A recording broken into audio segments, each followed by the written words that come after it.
sexual abuse of pupils.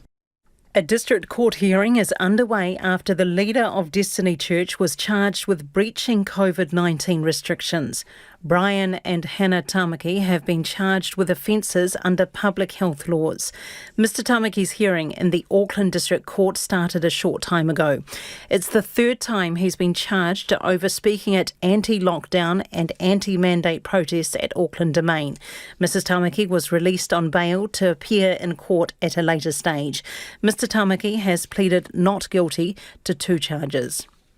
The Prime Minister is playing down concerns that unvaccinated people may subvert restrictions with fake vax certificates. A scanning app released today can be used to verify vax passes once the country shifts to the new traffic light system. But businesses will not have to use the new app, raising concerns of fraud. Jacinda Ardern says most New Zealanders are already vaccinated. For those who may be highly motivated to try and create a fraudulent pass, we've got mechanisms to be able to demonstrate when that may have occurred. The Ministry of Health's website hasn't caught up with latest government advice. It still says visually checking passes isn't enough to allow entry. A person in their 50s has died from COVID-19 at Auckland City Hospital. The person was admitted to hospital last Wednesday. The Ministry of Health is reporting 215 new cases today, including 3 at the border. 196 of the cases are in Auckland, 11 in Waikato King Country, 4 in Northland, 1 in Bay of Plenty and 2 in Lakes DHB. 1 case from mid-central DHB announced yesterday has been officially added to today's total. There's concern COVID could spread rapidly in a Whangarei suburb where a confirmed positive case was staying last week. Whangarei has some of the lowest vaccination rates in the area. Just 51% of people are double-dosed. A person who has since tested positive was in the community last week but has since returned to Auckland. Te Hau Awhiowhio o Whangarei Trust Chief Executive Martin Kaipo says the family of the positive case is self-isolating and awaiting test results. If COVID was to take its foot in Whangarei and make some movement, it would be a time bomb, especially for the unvaccinated. Martin Kaipo says more than 100 tests have been done today. National leader Judith Collins says Kainga Ora's no eviction policy is causing mayhem in communities.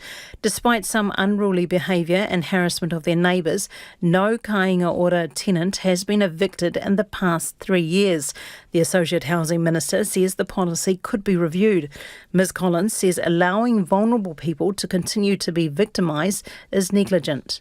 They're people who don't have a lot, the good tenants, and they're having to put up with it. It's not right, and the government needs to put their own good tenants, nice people who are just trying to live their lives before gang members who are violent. Judith Collins says taxpayers expect social housing tenants to be safe.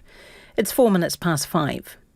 Fast bowler Pat Cummins should get the first shot at Australia's Test cricket captaincy following Tim Paine's sudden resignation, says former skipper Adam Gilchrist. Australia need a new skipper after Paine stepped down last week over a sexting scandal just weeks out from the Ashes series. Sports editor Stephen Hewson reports. Adam Gilchrist says Cummins has been a good vice-captain and deserves a shot at the top job. But Australia generally doesn't pick bowlers as skippers, with Ray Linwell in the 1950s, the last bowler to lead Australia in a test. Steve Smith, who was suspended from leadership roles for 2 years for his part in the 2018 ball tampering scandal, has indicated he'd like to take up the role again. However, pundits are divided as to whether the public would be ready for him to return in a role that's often referred to as Australia's second highest office in the land, behind only that of the Prime Minister. Blues coach Leon McDonald says the talent pool for New Zealand Super Rugby teams is getting smaller. The Blues have signed 35-year-old former All Blacks and Crusaders lock Luke Romano for the Super Rugby Pacific season to replace outgoing captain Patrick Tuipulotu, who is headed to Japan. Moana's obviously come in. There's a lot of players from the New Zealand system that have ended up with them. We've got the American League that started up and are pulling a lot of players in NPC. And obviously we've got the traditional rivals with Japan and Europe. So, players like Luke Romano are like hen's teeth.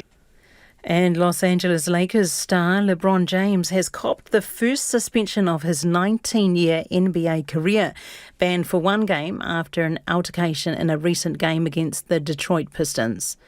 That's the news. All power to the traffic lights. There has been a massive rush. Because of that, the risk of mistakes are high. The adventures of Boris Johnson. Yesterday I went, as we all must, to Peppa Pig World. I don't know if you've been to Peppa Pig World. Hands up anyone who's been to Peppa Pig World. I loved it. Peppa Pig World is very much my kind of place. And back to the hairdresser, or do it yourself. I have a real short hair, I have a buzz cut. So during lockdown it grows up more. So my mum just cut my hair out. Let your hair down. Morning Report weekdays from 6 on RNZ National. Now the short forecast from Met Service to midnight Wednesday, Northland to Waitomo, including Coromandel Peninsula, Bay of Plenty, Taupo and Taumaranui. Cloudy periods and a few showers, mainly in the afternoons and evenings. Showers heavy for a time in Waikato today. For Gisborne, a few showers, mainly about the ranges, clearing tomorrow. Taranaki to Wellington, including Taihape, Hawke's Bay and Wairarapa. Mainly fine, but some evening cloud in the east. Bulla, Nelson and Marlborough, scattered showers, mainly inland, possibly heavy this evening. For the Westland, Canterbury and North Otago, areas of cloud this evening, otherwise mainly fine, but scattered afternoon and evening showers inland, possibly heavy today. Central Otago, Dunedin, Clutha, Southland and Fiordland, fine about the fjords, cloudy periods elsewhere, clearing tomorrow morning.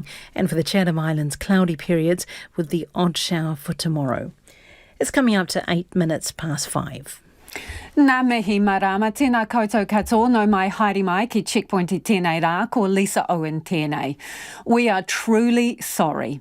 A prestigious private school is apologising for abuse by former staff against students. In a letter to school old boys and old girls, St Peter's, Cambridge acknowledges there's been cases of abuse going back decades. And it says there's been a detestable betrayal of trust, including sexual, physical and emotional abuse of students by former staff. The admission follows an independent review that started in 2019 and was completed by a forensic and clinical psychologist.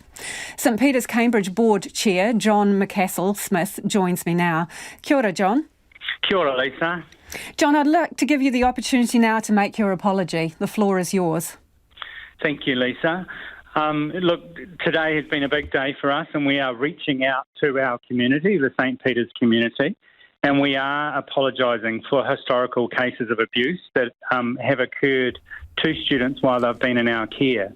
It came to our attention in 2018 through a number of historical notifications that perhaps in the past the school hasn't always done the right thing in terms of investigating and taking a survivor-centric approach to ensuring that people are safe and listened to and supported through these difficult kind of times. So we did instigate an investigation, and as you mentioned, we used an independent professional to help us with that. And she has come back to us with the report, and that is why we've come out today, because we believe as a community that it's really important that we address these things head on. And John, I'm going to get to the detail of some of what you're talking about in a minute, but don't you want to speak to those people at the heart of this, the victims? What have you got to say to them? I really want to say, from a personal perspective, as the chair of St Peter's, we are truly sorry that the school let you down at the time that you were here, and that it allowed, in some cases, the abuse to occur. And we are truly sorry for that. And we would like to reach out and provide you with the support that we can today to ensure that you and your family can move forward. How many allegations are we talking about? How many staff implicated, and over what period? So the period that we're talking about starts in the 1930s and stretches through to 1981. And it involved what we've discovered through the records, or Dr. Blackwell has discovered, that there were 19 individual notifications, or 19 individuals that were involved, and it involved 8 former staff members. So some of those complaints could have been more than one person complaining about the same staff member? No, so all of those are 19 individual students that were involved and came through the files as having made a complaint. And the nature of the abuse that they were reporting is what? So the nature of the abuse, it stretches, it's sexual, physical and emotional abuse. And some of the detail around some of the individuals is pretty light. It's just that the school records stretching back in that time were not as detailed and didn't record the kinds of things that we would expect to be transparently recorded in today's kind of filing system. When did the staff leave, the 8 that you're talking about? So look, all of those 8 staff have not been at St Peter's since that 1981 period, but the majority of the notifications occurred in the 1936 to 1971 period, and we believe a number of those staff are now deceased. So are there some still alive though, John? We believe there are. So have you referred complaints to the police at this stage? So what we're aware is that the police have been involved with those individuals, and the ones that we are aware of where they are, there have been cases brought against them. Have you referred any other further matters to the police, though, that they have not been aware of? No, not as a result of this. I mean, the focus that we've got is really reaching out to the students and apologising to them and making sure that we put in place the supports they need to get through this, and that's really been the focus of today. So you say until 1981. Well, speaking to someone involved in the school today, they say that that is a joke and that abuse went well into the 90s. What do you say to that? Well, look, I say I'm shocked, and it's not something that's come to light through the examination of the files. And look, I'd really encourage a previous student or person to really reach out. We've set up a special listening service with trained psychologists, and I'd really encourage that person to reach out and have a conversation with those people. And the school, if appropriate and if requested, will support that individual in taking any of those claims of abuse through to ensure that prosecution is the right thing, that will happen. What about student-on-student abuse? Yeah, what we're focused on here is staff on student. So have you not investigated the possibility that there were abuses committed by students? No, we have, but the focus of today has been on students that have, where there's been abuse from a staff member to them. We will be focusing and will continue to focus on ensuring that all people within the St Peter's environment that have suffered abuse can get that support moving forward. What was the specific trigger in 2018 that got you investigating historic cases?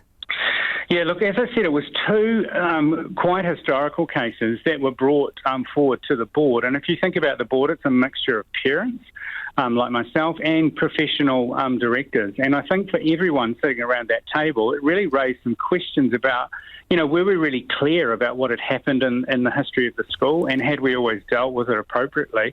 But equally, did we have all the right processes in place to ensure that the kids that we have today and into the future have the safest environment around them? So, John, did someone come to the board who had previously been a student and tell you what had happened to them? Yeah, so it was a historical notification that we received from a previous student. Okay. Did the school actively cover up or minimise any of the complaints made? Not since we've received that, and I mean, this is what this whole process is about. This is about us being proactive, and this is why we brought in Dr. I'm talking about the cases that have come to light. You say 19 individual notifications against 8 former staff members. You're only apologising for them now. So did the school, at the time these complaints were made, is there evidence that the school actively covered up or minimised these complaints or tried to make them go away? I think there's a gap in some of the information, and we're not sure, and that's partly why we're wanting to come out and make this public apology. The records that we've got, as I sort of said before, are not the kind of record keeping that we would expect to see in a school today, and so it's not clear. And so this is why we felt a very, very strong obligation to come out and apologise in case things hadn't been done right in the past.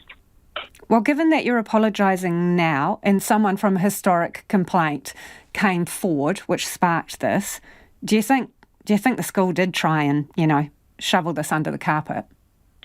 Look, the documentation that I've kind of seen, as I've said, some of it is just not clear. So I'm not really in a position to clearly say yes or no.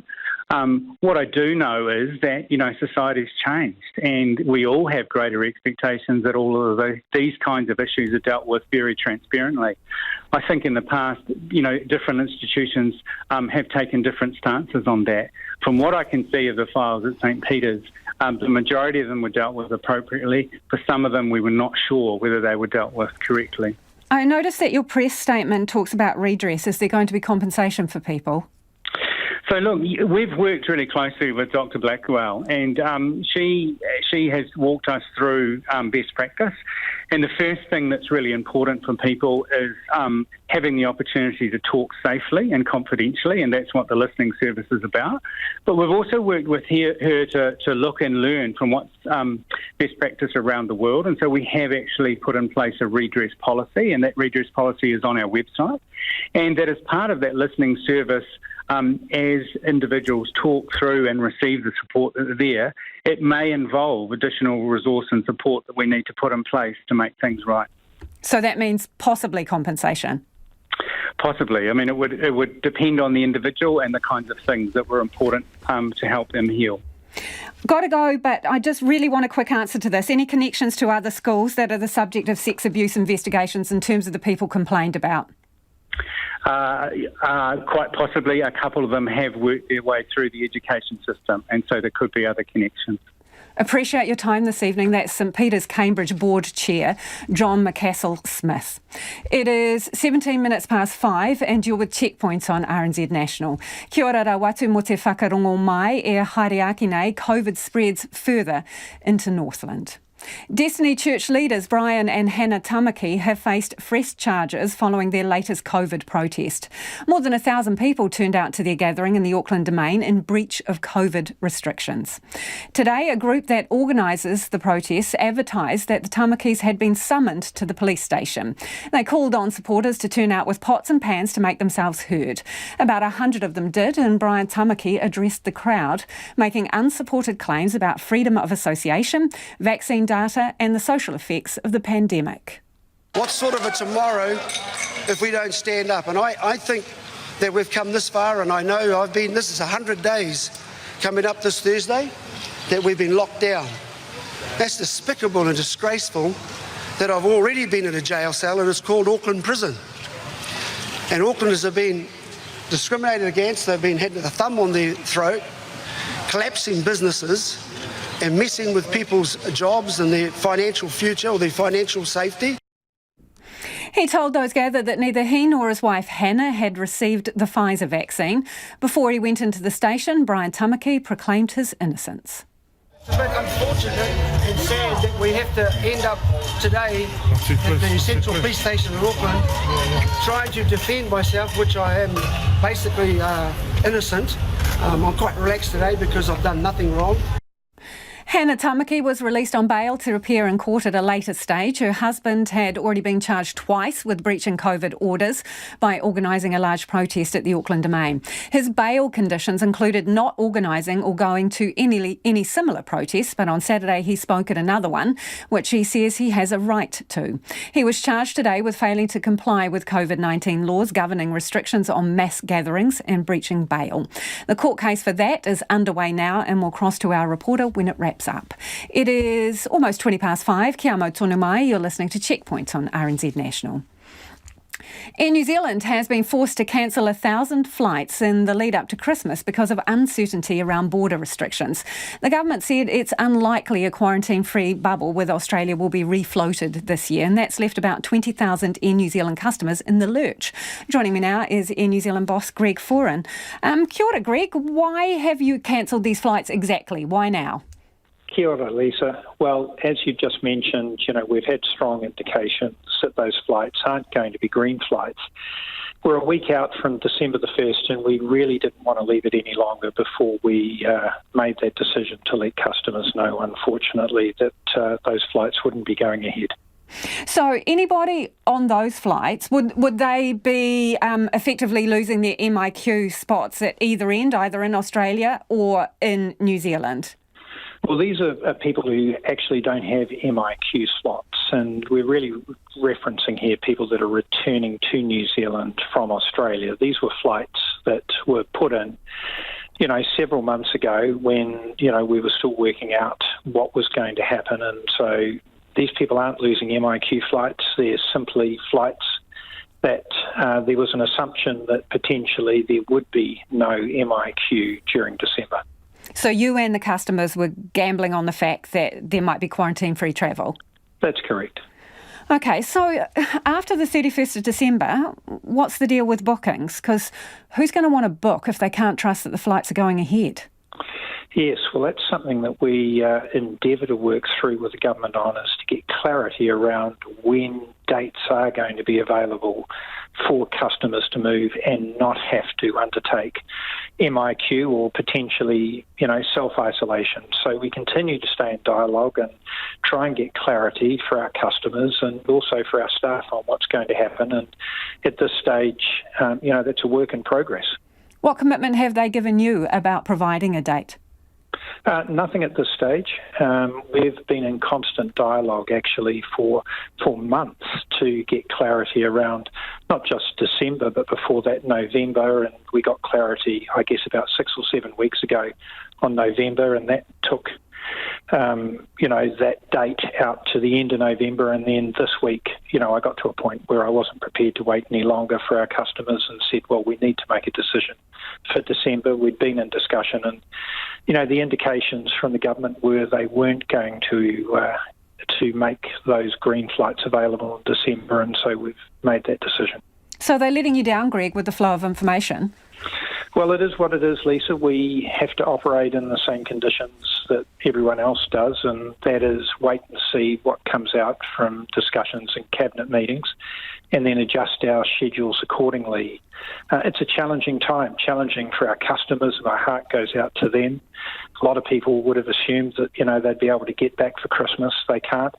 And also pretty tough on, all our Air New Zealand staff, and they're doing a terrific job working through this, whether you're pilots or cabin crew, manning telephones and dealing with these changes, right at the last minute.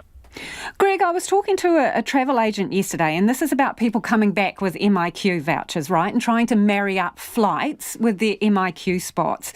And they said it was really hard and that Air New Zealand doesn't have very many options. Some people are bouncing through Singapore from Australia to get back to New Zealand. Others are flying to Dubai and then doubling back to get here.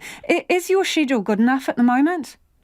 Yeah, I think it is, Lisa, based on the amount of MIQ slots that are available. And you're right, there are people coming from all parts of the world and they're having to, I guess, piece together a bit of a jigsaw to get home. But, at the same time, it's well documented the challenges we have financially running the business at the moment when the only part of the business we've got going is 40% of domestic. So we try and do what's right in terms of all our stakeholders and manage that appropriately.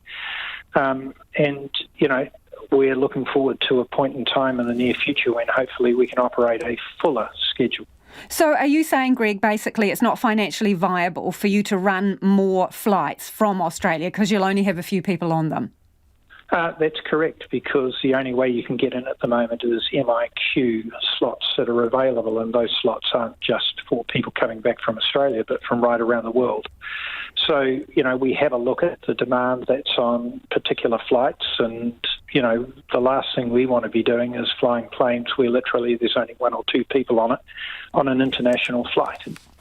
So on a local note, Auckland's border opens 15th of December, right? Is that enough time for you to get everyone where they want to be for Christmas?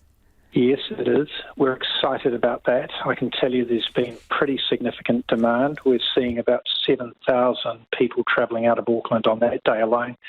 To give you a sense of that, on day one, that would put us at about, 75% or so of what we would get on a really busy day. And just having a look at the bookings before I rang you, we've got about 300,000 people booked to travel for the last half of December, which is a really good number, and it just says to me that a lot of people want to get out there and get going. We've increased our capacity by about 25% for those last 2 weeks of December, so I know people will want to connect with their families going into Christmas. All of us will want to catch up, and we want to make sure that people can do exactly that. We're about news you can use here on Checkpoint, and people are asking this very important question, so could we get an answer, please, Greg? Will tea, coffee, cookies and corn chips still be available on the flights? They sure will be, and we do think that's an important part of our offer. And from the 14th of December, which is when we'll be putting in the vaccination process, we'll be bringing back service on all our flights right across the country. And we know our customers want to do that, and I can tell you all our staff do as well. So you think it's okay for people to be munching away on these things with their masks down? Well, when you consider that the only way you're going to be on an Air New Zealand plane on December the 14th is you're either fully vaccinated or you've had a COVID test 72 hours at least before you travel. So we think that's very appropriate and totally in line with, what we're seeing elsewhere around the country. Thanks for joining us, Greg. That's Greg Foran, the boss of Air New Zealand there. Homai o whakaaro, we would love your feedback. Nō reira anei na kaupapa mō te hōtaka nei. What do you think of that? The flight cancellations from Air New Zealand, were you affected by that? Did you kind of chance your arm that the Trans-Tasman bubble would be up and running again? Also interested in your thoughts on St Peter's, Cambridge. The school has come out apologising today for historic abuse against students. Text me, pātui mai, 2101, tweet us at Checkpoint RNZ, or you can email us, checkpoints@rnz.co.nz. In breaking news, a positive COVID test in the New Zealand Breakers camp has forced all members to isolate in the cancellation of their warm-up game against the Illawarra Hawks, scheduled for this Thursday. All players and staff associated with the Breakers in Australia are double vaccinated. But one member of the touring team felt unwell over the weekend and took a rapid antigen test that came back negative. Still feeling unwell, the following day that person did a PCR test which came back positive. All 39 people in the touring group associated with the Breakers, including children, underwent PCR tests yesterday, which uncovered a further 3 positive results. The entire group has been in isolation since Sunday night. Businesses will throw open their doors to customers under the new traffic light framework next Friday, but as the nuts and bolts are being worked through, there seem to be more questions than answers. The government's confirmed today the Verifier app businesses can use will be optional, which means the printed paper versions could be widely used without necessarily having it checked against ID. Emma Hatton reports. It sounds simple enough. What we need is people to be vaccinated, download their pass, and then they're ready to go. Next Friday, the traffic light system will be in full force, allowing those with 2 shots a wide berth and those without less room to move. The system relies heavily on businesses like gyms, bars and hairdressers being able to identify the vaccinated, giving them the confidence to let people in larger numbers. However, COVID-19 Response Minister Chris Hipkins admits the practicalities don't stack up. Stopping absolutely everyone and verifying everybody to a strong standard would mean a photo identification and the use of the Verifier app. That's not going to be practical. Next Monday, Cabinet will decide which regions enter the traffic light system at red and which ones at the less restrictive orange. No one will start on green. Tony Crosby runs 14 hospitality venues across the South Island and has been fielding calls from operators all day. He says how the weekend after will pan out is anyone's guess, with businesses not even able to start preparing based on what setting they'll be operating under. My biggest concern is how do we control the customers? You know, when you have the venue, 300 people in on a Friday night, and we're all trying to get in the door, and they're trying to put their scan in to see whether they're vaccinated. And on top of that, they need to put the photo ID has to go with it as well. So we don't know if that person's legit or not. However, Jacinda Ardern doesn't think fraud and non-compliance will be a major problem. Keep in mind the vast majority of New Zealanders are vaccinated and will have legitimate access to a vaccine pass. For those who may be highly motivated to try and create a fraudulent pass, we've got mechanisms to be able to demonstrate when that may have occurred. If it does become a problem, the rules around using the Verifier app could change. I think it's unlikely we would require that people use the Verifier app, for every single person who might be coming into their premises. But we may say, if we need to, we always have the ability to say that they should be checking a certain proportion. And adding to the confusion, official advice on the Ministry of Health website says visually checking a pass isn't enough and scanning a pass is the only way to guarantee authenticity.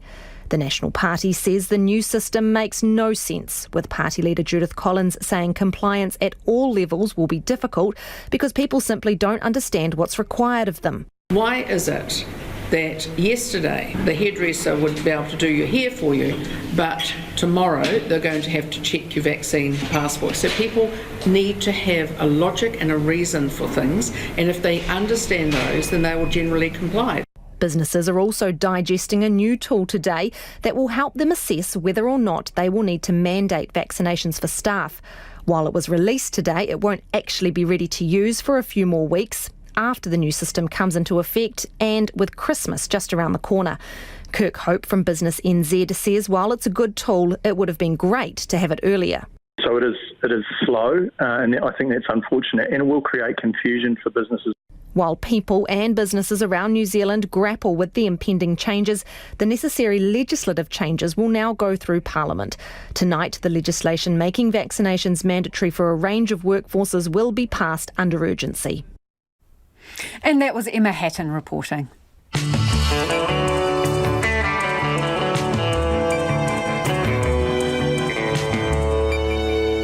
Kia ora e te iwi e haere nei e a checkpoint. We'll have more on businesses getting their heads around the new COVID Verify app. And 3 weeks out from the Ashes, the Australian team is captainless.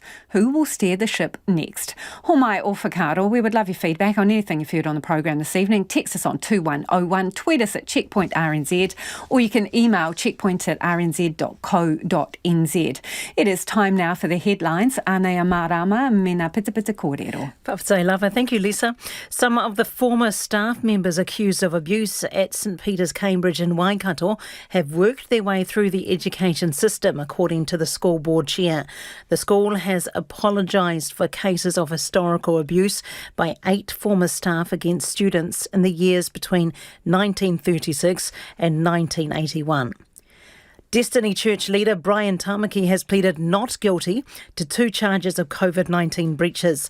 It's the 3rd time Mr Tamaki has been charged for speaking at anti-lockdown and anti-mandate protests. His wife, Hannah Tamaki, was also charged and released on bail to appear in court at a later stage. A person in their 50s has died from COVID-19 at Auckland City Hospital. The person was admitted to hospital last Wednesday. The Ministry of Health is reporting 215 new cases today. There's concern COVID could spread rapidly in a Whangarei suburb where a confirmed positive case was staying last week. Otanerau has some of the lowest vaccination rates in the area. Just 51% of people are double-dosed. National leader Judith Collins says Kainga Ora's no eviction policy is causing mayhem in communities. The Associate Housing Minister says the policy could be reviewed, but Ms Collins says allowing vulnerable people to continue to be victimised is negligent. The Minister for Treaty of Waitangi negotiations says today's final reading of the Moriori Treaty claim is the culmination of decades of struggle for truth and justice. The settlement for the mana whenua of Rekohu or Chatham Islands will include an agreed account of their history, a Crown apology and $18 million. And former Trump lawyer Michael Cohen has walked free. Known as a fixer for Donald Trump, Mr Cohen served his 3-year sentence for campaign finance violations and other crimes, although 2 years of that was at his Park Avenue apartment. He says he'll stay under supervised release for 3 years. Those are the headlines. Our next news update is at 6. Kia ora rā e hoa no mai hoki mai. This is Checkpoint, ko Lisa Owen tēnei. Ko taku hoa e nai nei, ko Nona Peltier, who's here to talk business. Nona, the country's biggest bank has put a clamp on low deposit home lending. What's the reason for that one? Well, it turns out they've been lending quite a lot of money and they have, they're above the limit. So the bank is responding to new loan-to-value ratios that were tightened at the beginning of the month, which imposed a 10% limit on how much the banks can lend to owner-occupiers with less than a 20% deposit. They say that right now they're over the limit, so they have to pull in a bit, but it's only going to be temporary. They say that once they get back in line, they will have the leeway to start lending again to those customers who have less than a 20% deposit, but that would affect about 10% of its customers. But in the meantime, it says, look, all existing approvals, pre-approvals, they're not affected by any of this. And one of the things that's coming up, of course, is the Reserve Bank is seeking feedback on these debt-to-income ratios, which would have further limitations on what banks can lend to borrowers. But that's in the future, not right now. And Nona, retail sales volumes have fallen sharply on the back of lockdowns across the country. That's interesting, given that couriers are run off their feet. Yeah. Well, it is and it isn't. I mean, it's the sales volume is down 8.1%. Now, that's for the September quarter. That's 3 months ended September. And that compares with a 3.3% rise in the June quarter. So you can see the difference there. One of the biggest falls was in the area of food and beverage services, which should be no surprise to anyone for sure in Auckland anyway. That was down 19%. And so that compared with a 5.2% increase in the previous quarter. There were also falls in motor vehicle sales and parts, department stores, hardware, building supplies, also contributed to the fall in sales volumes. And so, yeah, it had a tremendous effect. But what on one side, on the other side, we did see a gain, not surprisingly, in supermarket and grocery sales. That had a big jump in sales, 7.5% increase in the quarter. And that compared with just a 0.5 or 0.5% increase in the June quarter. So we've certainly seen supermarket sales surge and, well, you know, the food and beverage services and anything that you do such like that is certainly on the downside. Nona, let's take a jog around the market numbers then. Well, okay, so our local market has done pretty well. We rose nearly 0.2% or 81 points to 12,689. The New Zealand dollar, though, it's a little bit weaker, and that's partly because of some weakness in the Australian dollar, which seems to have dragged us down somewhat. We're trading at 69.4 US cents, 96 Australian, and 51.8 pence. Thanks, Nona. Ka kite, Nona Peltier with Business News there. More than 1,400 COVID-positive people are home isolating in the northern region, and they're being urged to dial 111 without hesitation if their condition deteriorates. It follows several deaths of people with COVID while isolating at home, though the causes of those deaths are yet to be determined. Questions have been raised about the effectiveness of the health checks and equipment used to monitor oxygen levels in the blood. Maji Apa leads the Northern Region Health Coordination Centre that is overseeing positive cases at home, and she joins me now. Tēnā koe. Tēnā koe, Lisa, and tēnā koe, kia ora koutou to your listeners. So, more than 1,400 people home isolating. What's the maximum number you can cope with? We've coped with up to about over 1,500 to date, and we seem to have managed and we know that once we get, and we're really excited about getting Māori and Pacific and general practice more involved in care, that will add more capacity to be able to care for people. So, Margie, can you categorically say that the care and attention that you get in home isolation is equal to that you would get if you were in a managed quarantine situation? The care model is very similar. It's the same, and it's going well, but we think we could do better, of course. And at the moment, what people get in terms of daily checks and and the equipment to cope at home is a little bit more than what you might get in a managed isolation facility. So, you know, both models are very different because of the settings that they're in, but they're trying to achieve the same thing. But in managed quarantine, you would have daily contact with medical professionals on a face-to-face basis, right? Nurse coming past and testing you and doing other things at various points. So when you say it could be better, what areas is there room for improvement in? Well, in a quarantine facility, everyone's getting pretty much the same level of care. In the community, we know that there are some people who probably don't need as much support because they're coping well at home. The daily checks are enough for them, and they've got good support in their home or their whānau, and they're looked after. There are some of our community that we do want to offer more care for because they may be living in households with other people who are unwell but not from COVID, or they just may have some challenges staying at home, so need a bit more welfare and need a bit more clinical care, and ideally we try to keep them connected to their GP because they know them best. And so we want to be able to offer a higher level of care for people who have more concerns and just other factors that might make it difficult for them to isolate safely at home. So the standard daily monitoring is done how? Phone call, email, what? So the experience for most people will be a daily phone check from whakarongo, and that check will check symptoms, it will check in on their well-being, and also if they have a pulse oximeter, take a reading and answer any questions that whānau might have. So Margie, what is the minimum qualification of the person making that phone call to the person in isolation? Are they a nurse? Are they a medical professional? Well, in isolation, we have a number of different workforces as well. So we have nurses and healthcare assistants and wellbeing coordinators. So there is a multidisciplinary team that supports people in isolation. And we have a similar team between whakarongo and where we've now got providers being involved between nurses and healthcare assistants. So the providers and whakarongo may have a range depending on the kind of level of complexity or needs that. So you may be getting a call from someone who has no medical training?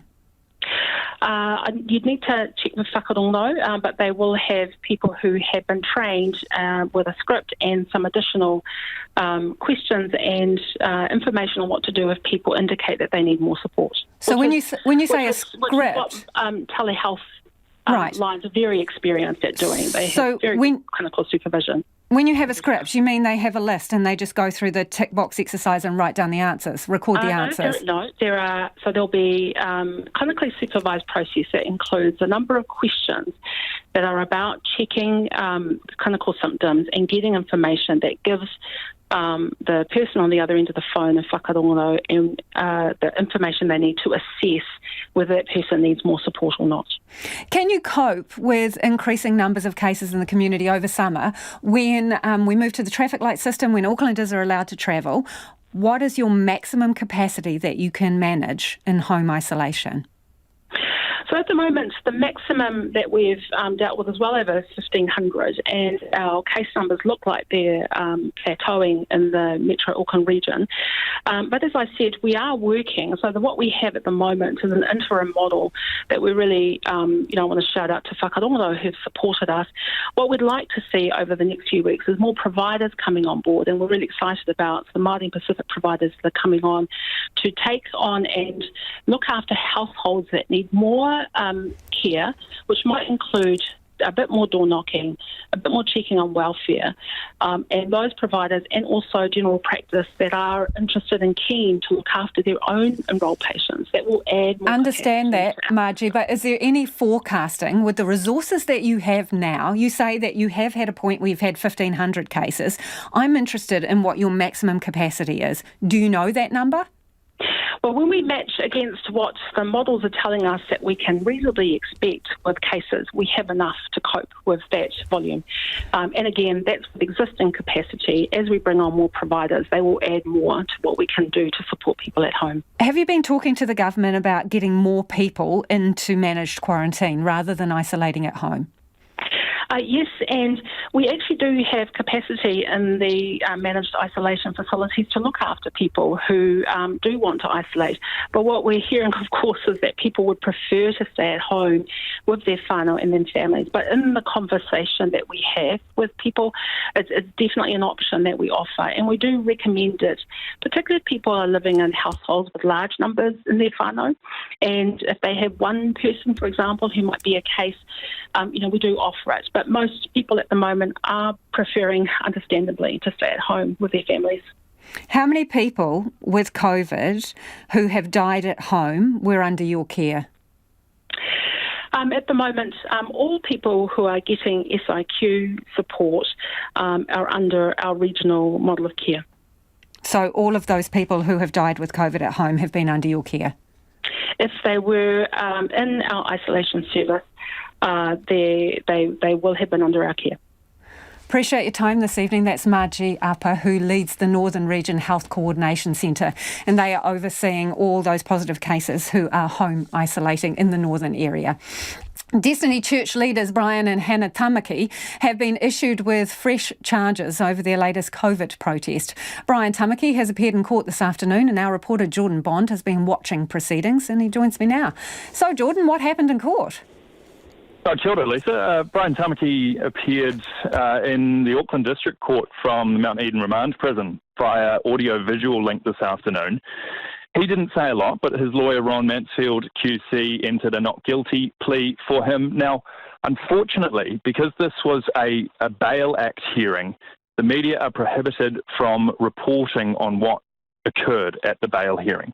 We can report on the outcome of it, which is that Mr. Tamaki was granted bail, remanded on bail, on, again, this is the third time, on slightly stricter conditions. These are not attending, supporting, encouraging or organising a protest which is likely to breach the COVID-19 public health order, but an additional condition is that he cannot go to the Auckland domain at all. The one thing we are able to report is that Judge Stephen Bonner told him he was skating on thin ice, and any breaches have the very real possibility of him being remanded in custody. So, Jordan, just to be clear, when you say that there is a condition there about organising protests or encouraging protests, wasn't that a condition of his previous bail? It was, yes. There are some nuanced legal arguments. As I say, we aren't able to report the particular arguments. Judge Bonner's words were that he was skating on thin ice, that he has been remanded on bail, but any other breaches may well result in him being remanded in custody. And what is the situation with Hannah Tamaki? She has also been charged with a breach of the public health order or failing to comply with the public health order. She was remanded on bail earlier this afternoon, and she will appear in court at a later date. Thanks for the update, Jordan. That is Jordan Bond, our reporter, who's been in court watching those proceedings with Brian Tamaki there charged in relation to COVID protests. The government may take a second look at Kainga Ora's policy that's seen no tenants evicted in the past 3 years. That's despite complaints of unruly behaviour and harassment of their neighbours. A party in Whangarei at the weekend ended in an arrest and car crash, and an elderly couple subjected to months of verbal abuse and death threats are among a growing group voicing concern about antisocial Kainga Ora neighbours. Associate Housing Minister Poto Williams says evictions do happen in very rare circumstances, but the preference is to work with all parties to find a resolution rather than turf families with children out onto the street. Here's our political editor, Jane Patterson. The case in Whangarei is not an isolated incident. According to litigation lawyer Adina Thorne, it's the tip of the iceberg in cases of Kainga Ora tenants being terrorised in their own homes, including many elderly. She's been inundated with stories ranging from people having machetes next door, blasting music 24/7 or shouting at and threatening their neighbours. Minister Poto Williams was asked what she would say to the couple in Whangarei. Yeah, it's pretty dreadful. It's unacceptable, really, that behaviour that they're having to deal with. And yeah, Kainga Ora has been working really hard to try and resolve that situation for them. It's not resolved though, is it? Well, there is matters at hand. It's now in front of the justice system. However, she says eviction has to be a last resort. The alternative for this particular family too is that, what will happen to those children and what will happen to other members of the family. So Kainga Ora has got responsibilities to ensure that everybody can be in a home that's safe. The neighbours. Absolutely, and it's not unacceptable. The behaviour of these people is unacceptable.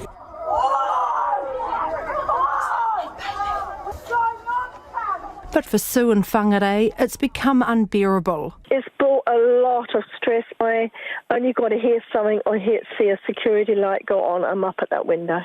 Kainga Ora have actually not looked after us at all. It's pathetic what they have offered us. Half the rent, just to keep us quiet. National leader Judith Collins says allowing vulnerable people to continue to be victimised is negligent. They're people who don't have a lot, the good tenants, and they're having to put up with it. It's not right, and the government needs to put their own good tenants, nice people who are just trying to live their lives before gang members who are violent. The minister says while evictions are rare, problem tenants have been transferred to other properties 159 times.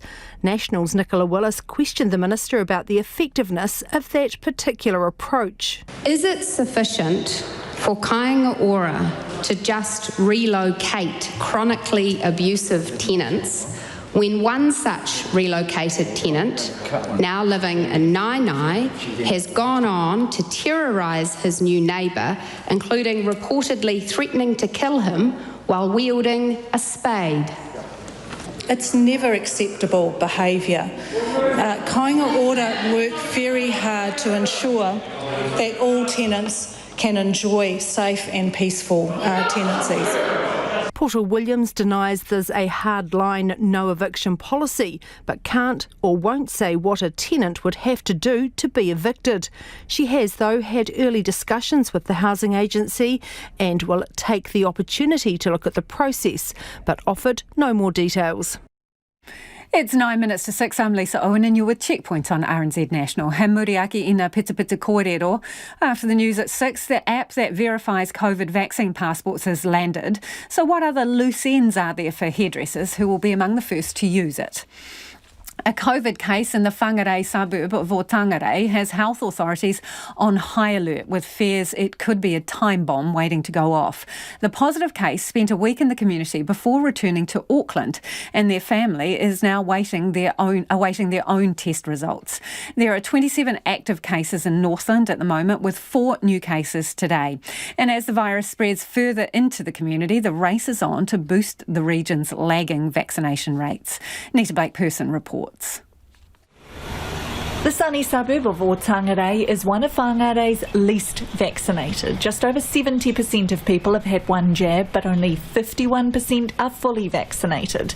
A COVID case that was here in the community for a week is creating huge concern for Martin Kaipo's health teams. If COVID was to take its foot in Otangarei and make some movement, it would be a time bomb, especially for the unvaccinated.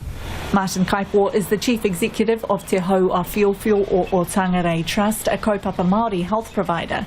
It's supporting the whānau connected to the positive case, with everyone waiting on test results while they self-isolate.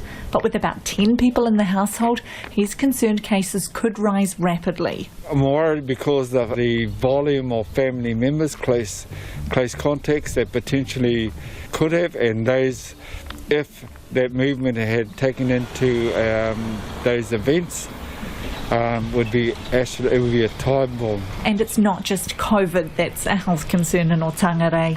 We have the highest chronic needs in Whangarei and Otangarei. So we have all those statistics, so we have to protect the wider population in terms of age groups, very vulnerable. But then again, we have those people who are quite arrogant to the vaccine. Te Hau a Whiowhio o Otangarei Trust has worked relentlessly to boost vax rates here, but Kaipo says they are up against some tough opposition now. We still have a small portion, which is probably about 18%, which could be potentially around 3 to 380 people that are still hardcore resistant around the vaccine, and that comes down to the trust stuff. The swabbing setup here today was only open from 10 until 2 p.m, but will be back again this week. Sue Baker is one of the public health nurses running the kaupapa Māori testing vans in Northland. She was helping collect the 100 or so swabs taken today. We've learnt how to deal. We've learnt how the scaremongering affects our families, and they get too scared to come forward. So we want to be out here showing our faces and knowing it's okay. Come and talk to us. Locations of interest are still being worked out for the Otangare case. At the local Supret, worker Maitri says some people are not wearing masks or scanning in, but she's hopeful the virus hasn't spread. Yeah, sometimes I feel scared because I'm so far from my family, and if anything happens to me, it's really difficult for them, but I'm using the sanitizer and the gloves and the mask, so yeah, I'm quite safe. I feel like that. All 4 cases announced in Northland today are linked to existing cases. 1 is in Whangarei and 3 are in Kaikohi. A case in Whangarei Hospital has been discharged. Northland needs another 9,782 shots to reach the 90% first doses mark and nearly 26,000 to get everyone fully vaccinated. Queenstown businesses are grappling with severe staff shortages, with some managers preparing to pitch in on the front line this summer. Fully vaccinated people will be able to cross the Auckland border freely from the middle of next month. But with the supply of migrant workers still cut off and workers thin on the ground, businesses are uncertain how the summer will unfold. Tourism reporter Tess Brunton has more. The clock is ticking down to the return of Aucklanders and summer, but workers remain in short supply in the resort town, with people leaving to seek more stability, lower costs or return home. Queenstown Chamber of Commerce Chief Executive Ruth Stokes says many businesses are in a bad way. From what we're hearing, this would be one of the worst positions businesses have ever found themselves in. We know that there are statistics such as it is the hardest to find people in almost 20 years. She expects businesses will be forced to adapt the same way they did when the Trans-Tasman bubble reopened earlier this year. You will see restrictions on numbers of rooms available in hotels. You'll see restaurants having to be closed at lunchtime or on different days of the week, just as they manage their staff. The Reese Hotel's chief executive, Mark Rose, is working out how to maintain their high standards without hiring more staff. He's gone from 120 to 48 staff during the pandemic. That's going to entail me going back and cooking in the kitchen. I'm a chef by trade, but I'm getting a bit long in the tooth. But, for me to go in and be able to give them a hand just to get through this peak. So that's the first part. We don't want to bring on any more staff without visibility of a border to preferably Australia opening. Mark Rose is preparing for a 15% increase in their wage budget to ensure they can attract and keep staff.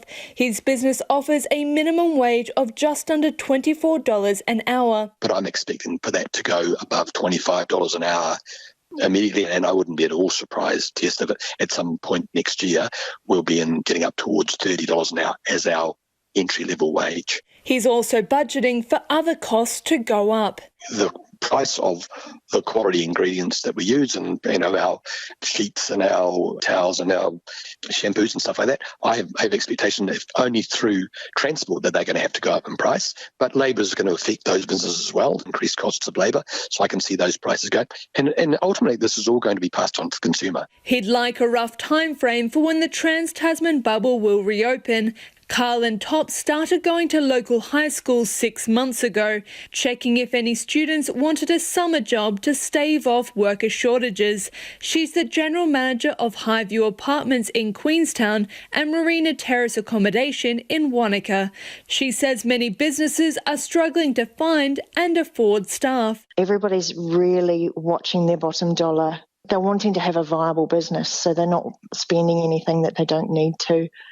We don't know if the bookings are going to happen. We don't know if 3 weeks later Auckland's going to go back into lockdown. She's looking to either hold over rooms or use outside contractors or rental workers to cover the busy period. It's not feasible to take on somebody and expect them just to work for you for a 10-day period or to be on a casual contract that they may never get more work out of you. For another couple of weeks or something. The Queenstown Chamber of Commerce says bookings from Aucklanders have been steady, but the resort town will have plenty of room over summer. A lot of you unimpressed with Air New Zealand, the interview we did with Greg Foran earlier in the programme. This person said, Deborah has got in touch to say, I was meant to be in Melbourne for Christmas to meet my new grandson, so bitterly disappointed my flight has been cancelled. of 29 December. I would be triple vaccinated by then, live on my own, so couldn't see why you can't isolate at home. Excuse me. Ray from Sunnyvale in Marlborough says, I can pretty much sum up the interview in one line.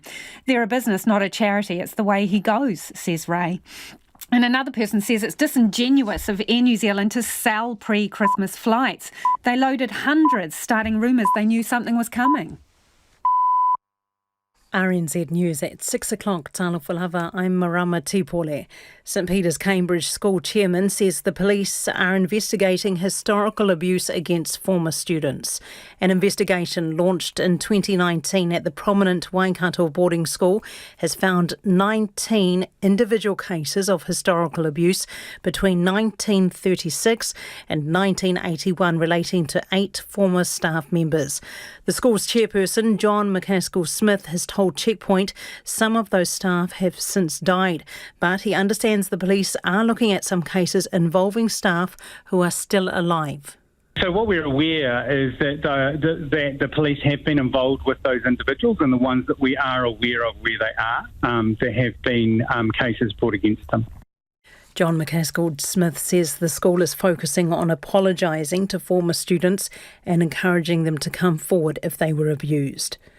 Destiny Church leader Brian Tamaki has been granted bail for the third time after pleading not guilty to breaching COVID-19 restrictions. He faced charges in the Auckland District Court over his attendance at an anti-lockdown and anti-mandate protest at Auckland Domain on Saturday. His previous bail conditions included not going to such a gathering. He told supporters this morning that he was basically innocent. He faces tighter bail conditions, including not going to the Auckland Domain at all until a further order of the court. He cannot organise, attend, support or speak at a protest, which is likely to breach COVID-19 orders. A hospitality business owner says exactly how the verification process will work under the new traffic light system is murky, and he wants more time to get ready. The whole country will move to the new framework in 10 days, which relies heavily on businesses being able to identify who has had both shots. Tony Crosby runs 14 hospitality venues across the South Island and says it's hard to know how it will work in practice. My biggest concern is, how do we control the customers? You know, when you have the venue, 300 people in on a Friday night, and we're all trying to get in the door, and they're trying to put their scan in to see whether they're vaccinated. And on top of that, they need to put the photo ID has to go with it as well. So we don't know if that person's legit or not. The Prime Minister doesn't think fraud and non-compliance will be a major problem. 4 members of the New Zealand Breakers basketball touring group based in Melbourne have tested positive for COVID-19. Their NBL pre-season warm-up game against the Illawarra Hawks, scheduled for Thursday, has been cancelled. All of the people in the touring group of 39, including some children, remain in isolation at a Melbourne apartment building. The Minister for Treaty of Waitangi negotiations, Andrew Little, says today's final reading of the Moriori Treaty claim is the culmination of decades of struggle for truth and justice. The Imi or tribe say the settlement will help restore the damage caused to their cultural identity over generations. The settlement for the mana whenua of Rekohu or Chatham Islands will include an agreed account of their history, a Crown apology and $18 million. Minister Little says this is a long time coming. It's now time for the Crown to make redress to Moriori for its breaches of Te Tiriti o Waitangi, and I'm pleased to be here to support the enactment of their bill. Drug checking services have been given the all-clear to keep testing the safety of illicit substances at festivals and other locations over summer. Legislation confirming that such services can continue and expand has passed its third reading this afternoon, replacing a soon-to-expire temporary law. The Health Minister, Andrew Little, says evidence shows pill testing keeps people safe, intercepting potentially dangerous substances before they're consumed. The Drug Foundation, Needle Exchange and Institute of Environmental Science and Research have all been approved to carry out the testing. The bill passed 87 to 33, with Just National in opposition. A mission is underway to retrieve scientific instruments that have gathered data from the floor of the Southern Ocean to explain what triggers underwater earthquakes and tsunamis. The seabed registers some of the most violent events in the world, but scientists don't know why. The BBC's Phil Mercer has more. Sophisticated noise and motion sensors could help unlock the secrets of how tectonic plates or pieces of the Earth's crust start to collide. For the past year, an array of instruments on the seabed has formed a giant telescope pointing to the planet's core.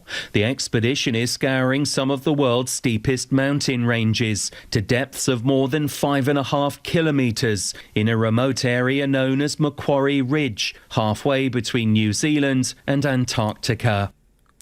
At least 45 people have been killed after a bus, apparently from North Macedonia, caught fire on a highway in western Bulgaria. There are children among the victims and 7 people with burns have been rushed to an emergency hospital in the capital, Sofia.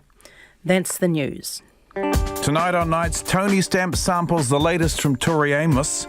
The Denial Files looks at the information war being fought across Wikipedia. In this week's episode of Let's Be Transparent, Joe Stockhausen focuses on gender transition through a Pasifika lens. And our philosopher Anne Kerwin has been reading Adam Grant's book Think Again, The Power of Knowing What You Don't Know. That's Nights, Enlightened Ignorance with me, Brian Crump, after the news at 7 on RNZ National.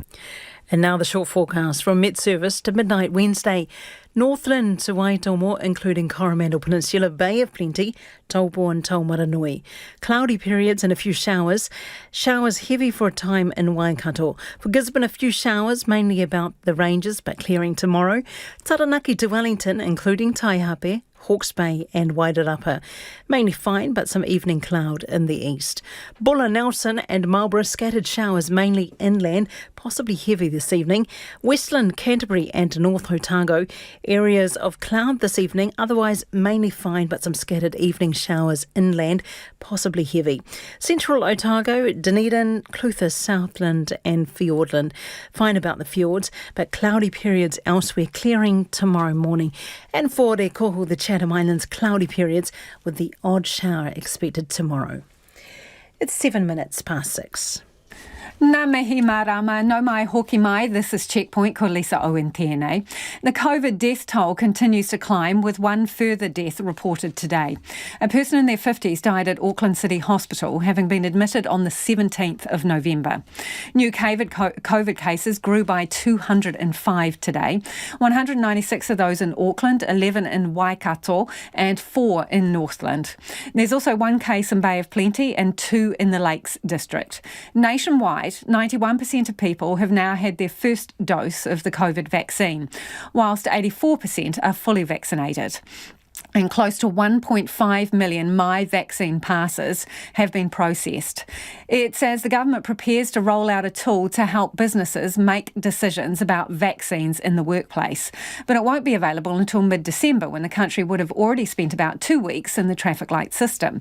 The Minister for Workplace Relations and Safety, Michael Wood, is defending the timing of the rollout. The way it will be brought into effect is through a piece of secondary legislation that we create. We can only create that after the primary legislation has been passed, which we will be doing in the House this week. And we do need to make sure that we shape it up right and make sure that it's really strong and legally robust. So it'll just take a couple of weeks to do that. But it will be in place very shortly after the new COVID protection framework comes into effect. The tool will help businesses work out whether they should require vaccinations in their workplaces. Michael Wood says it will give employers a very high degree of legal certainty. When I've been engaging with organisations like Business New Zealand, Retail New Zealand, other sector groups, all of them have been requesting that there is a simplified framework that is in place. So it would be my expectation that we have quite a high level of interest and uptake in the use of the vaccination tool. Those working at businesses that use vaccination certificates have to get their first dose of Pfizer by the 3rd of December. Meanwhile, Auckland businesses are grappling with how they'll manage the scan and process for customers and clients, on top of distancing and numbers restrictions. But hairdressers have got a week's head start and will reopen this Friday. As reporter Louise Tanuth and camera operator Marika Habazi found out, it's a frantic race to get ready in time. You've on our wait list for an appointment for when we're back Did you still want that? It's all hands on deck at Head Start Total Body Salon in Glen Eden. This Friday, the chairs will be full of customers desperate for a trim after almost 4 months. It's a welcome surprise, but not one that owner Simone Jones saw coming. Madness. Clients ringing. At the 4 o'clock news, my phone was pinging. Those who missed appointments early on in lockdown are being prioritised, but with a huge backlog and just 1 month left of the year, they're having to say no to new clients. It'll take weeks of late nights and weekends to get everyone's locks tamed before Christmas. They'll be using the Vaccine Verifier app on Friday, and because you can only download it on one device, that'll stay on an iPad in the salon so they can still answer calls. Simone says they're doing all they can to prepare. We've been putting out on our posts on Facebook and Instagram, obviously to try and get all our clients to get that vaccine pass on their phone to make it easy. Had a few phone calls from daughters of some of our elderly clients. One of our clients is 100. She is bringing in her vaccine pass on a piece of paper. But you'd like to be able to accept just a vaccine card from regular clients. That to me would actually be okay. I understand for restaurants because for fraud and things like that it could be easily done, but because we know Mrs. Brown and we would trust that she has done the right thing, but evidently we're not allowed to accept that. It has to be from the vaccine pass. This is the new way forward. Once we reach the red alert system for businesses, they'll need to download the NZ Pass Verifier on the App Store and scan someone's vaccine pass before they can come inside. For hospitality, it's a waiting game until next week. At Vivo Cafe in Titirangi, Jay Rana says they're still figuring out how they'll run the scanning of passes. I'm not exactly sure how that's going to work, but I'm guessing it's going to be at the door. It's hoped people will be understanding. It's very strange, to be honest. We've never done this before, but we're just going to follow the rules and just hopefully people are okay with that. They've had many keen locals eager to sit down with their coffees, but the restrictions will keep things pretty tight. I think we'll just mark out on the floor 2 metres, and then obviously spread out the table so they're 2 metres apart and everything. But yeah, we're not going to be able to sit as many people in while that's happening. Retail's been back in the game for a few weeks, but scanning vaccine passports is a new restriction to add to the list. Brenda Walters opened her new homeware store, The Joneses, just before lockdown hit. She chose to reopen this week to make sure they're prepared. So far, everyone's obeyed the rules, but she's nervous about the next step. So it's another change, so it's something else that we need to get used to, and I need to familiarise myself with what I have to do and not do there. So I'm a little bit unaware of the full ins and outs of it. Especially if businesses have to take the brunt of customer abuse. Finding there's so many angry people out there. People have had enough. They don't want to. It's very good here, but it's just people have had enough. And I find there's a lot of confusion. People don't know what to do, or, the rules feel like they're being changed all the time. They'll be dedicating a work phone for employees to use to scan people in. While it seems clear what's required for retail, she says it's anything but when it comes to her interior design business and if they'll need vaccine passes. Everything's got a different rule, so that's really confusing. That's different rules for real estate, but we deal in the real estate world, so they can have something or not have something. Just over a week to go until we all adjust to new rules, new technology and a new normal. And if you were listening to that piece on radio, we'll put the video from Marika and Louise's story up on our website. It is 14 minutes past 6. You're with Checkpoint on RNZ National. The Ashes are less than 3 weeks away and the Australian cricket side is still without a test captain. Tim Paine's sudden resignation last Friday amid a sexting scandal has left little time for Cricket Australia to come up with a replacement. Sports editor Stephen Hewson reports. In Australia, it's seen as the second most high-profile job in the land, behind only that of Prime Minister. And fast bowler Pat Cummins is seen as the leading contender to take on the role of Australia cricket captain. Former captain Adam Gilchrist, who played 96 tests for Australia, believes Cummins, the current vice-captain, should get the first shot at the role. Historically, though, Australia's been reluctant to appoint fast bowlers as captains. In fact, Cummins would only be the second specialist fast bowler in the role since Ray Lindwall captained the side in the 1950s. Another candidate is former skipper Steve Smith, who's completed a 2-year suspension from leadership roles for his part in the 2018 ball tampering scandal against South Africa. And he's voiced his hopes of taking on the role again. However, pundits are divided as to whether the Aussie public's ready to embrace the batsman again for such a prestigious position. Australia's 15-strong Ashes squad was named just 2 days before Payne announced he was stepping down from the captaincy. And the question now is, should Payne be even playing at all? Former Australia captain Mark Taylor was on the board of Cricket Australia when the decision was made to keep Payne, and he told 2GB that Payne should still be in the lineup. I think he can play, yes. It will be tough, though. But I think Tim has shown over the last 3.5 years that he is a resilient character. There's no doubt about that. He's known, obviously, about this, and this has sort of been hanging over him as Australian captain for 3.5 years, and he's been able to perform and perform very well. Yes, he's resilient. And he stood down because he was worried about the impact on the team. We want to see him catch everything, make some handy runs, walk up to whoever the next captain might be and pat him on the shoulder and say, maybe we should do this. Be involved as a senior player would normally be involved in an Ashes contest. Cricket Australia haven't said just when they'll name a captaincy replacement, but Chair Richard Freudenstein says they did have a captaincy replacement review underway, given Payne, who's 36, was already in the latter stages of his international career. We had put in place a process for finding the next Australian captain that was going to take place over the summer in anticipation that Tim would one day retire. We're obviously accelerating that process. It'll be a very thorough but brief process that will look at all the relevant criteria for a captain of the Australian cricket team, and we'll come to a conclusion of that, obviously in plenty of time before the Ashes. The first Ashes test between Australia and England starts at the Gabba in Brisbane 2 weeks tomorrow. 4 members of the New Zealand Breakers basketball touring group have tested positive for COVID-19. The group of 39, currently based in Australia, includes players, staff, partners and children. All have been in isolation since Sunday when one person felt unwell.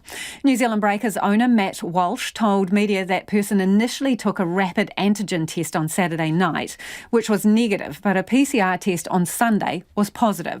3 more people in the group have since tested positive.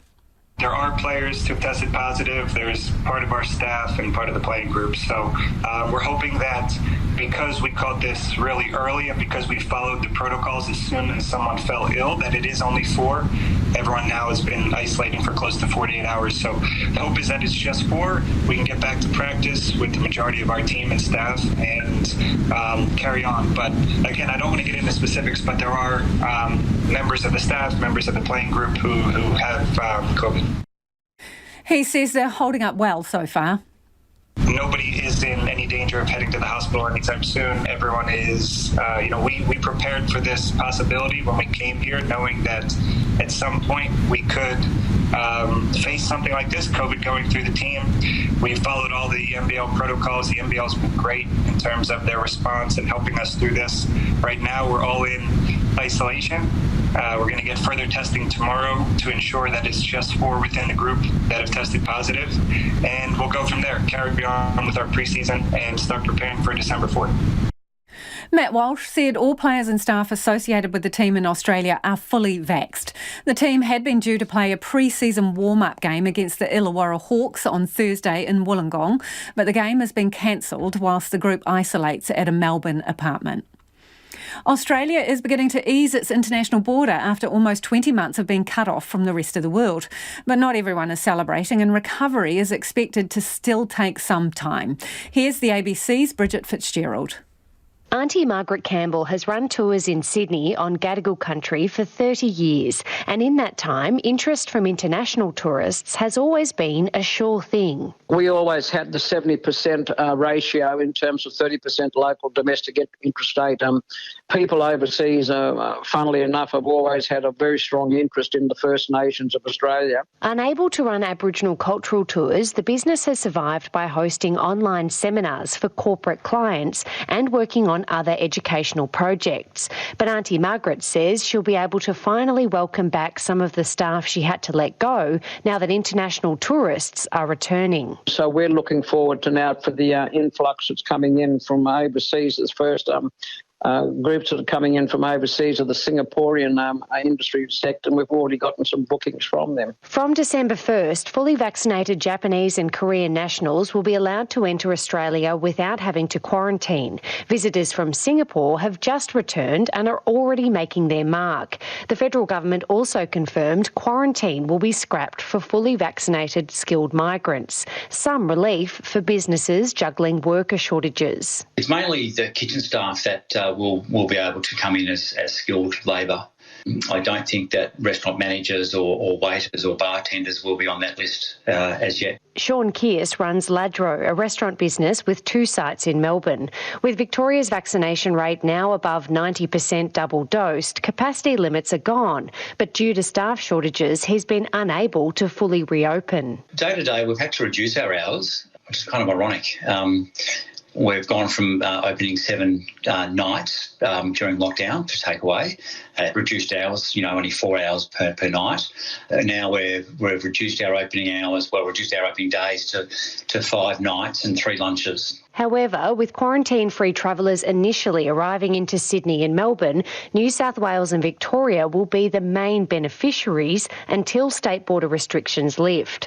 For Western Australia, the Premier's flagged that won't be until next year, which puts the state at a competitive disadvantage, says WA Chamber of Commerce and Industry Chief Economist Aaron Morey. Of course, tourists as well and international students, but principally it's those workers that's the real burning issue at the moment. Back in Sydney, Auntie Margaret Campbell's just grateful there's been some reprieve in what's been a tough couple of years. Santa Claus is coming early, I suppose, yes.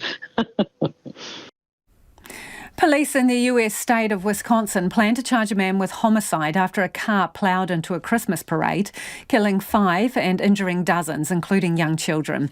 Police say Daryl Brooks was fleeing a domestic violence incident when he drove into the crowd.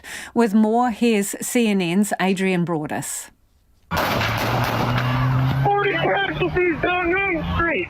Alert all the hospital. This horror at high speed. Now revealed to be an intentional act. A lone subject intentionally drove his maroon SUV through barricades into a crowd of people that was celebrating the Waukesha Christmas parade. Police say the driver will be charged with killing 5 people ages 52 to 81 as more victims continue to fight for their lives. The suspect involved in this tragic incident is identified as Daryl E. Brooks, a male 39 years of age who is a resident of the city of Milwaukee. And we are confident he acted alone. There is no evidence that this is a terrorist incident. Police say Daryl Brooks was driving away from the scene of a domestic disturbance when he plowed through the Christmas parade. It was not his first interaction with police this month. A criminal complaint from earlier in November shows a list of charges, including recklessly endangering safety, disorderly conduct, and battery.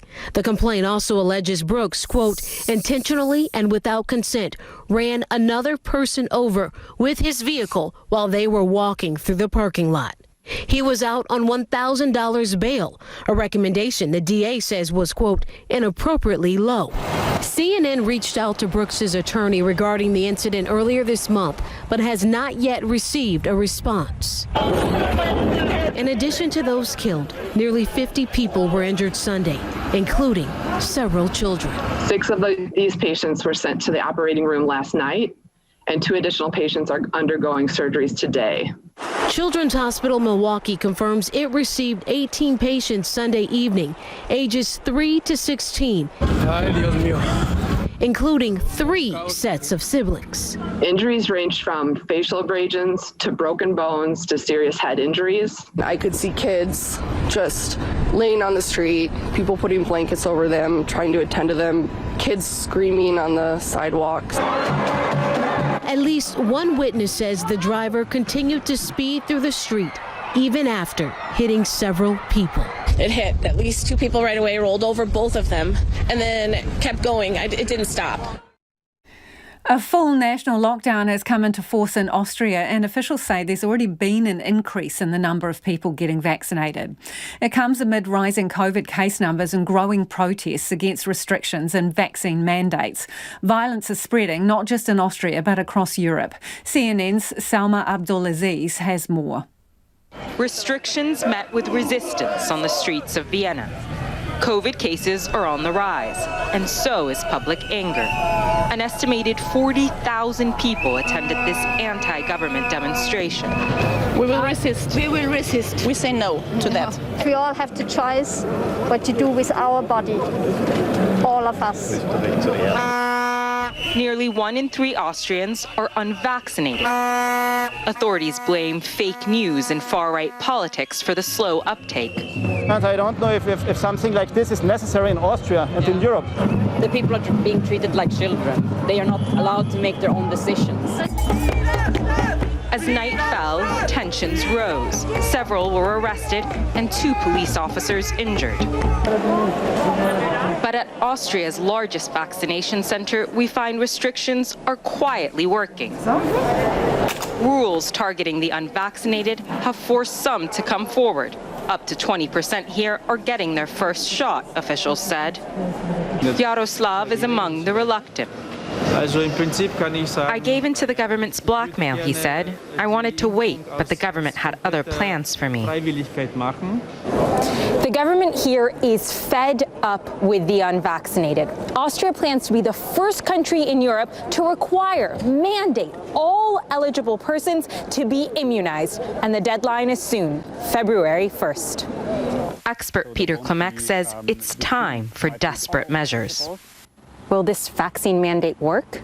What we believe is that with this mandatory vaccinations, and if this is executed properly, then at least we should be able to avoid triage situations in the hospitals. Thank you for your visit and have a safe trip home. For now, Vienna's beloved Christmas markets must close. A nationwide lockdown could last up to 20 days. And even when restrictions are lifted, rules will remain in place for the unvaccinated. The government's message, holiday joy, is for the immunized.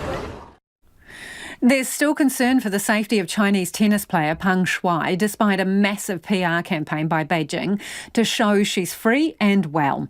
It's not a good look for China with the Winter Olympics a few months away. Here's CNN's Will Ripley.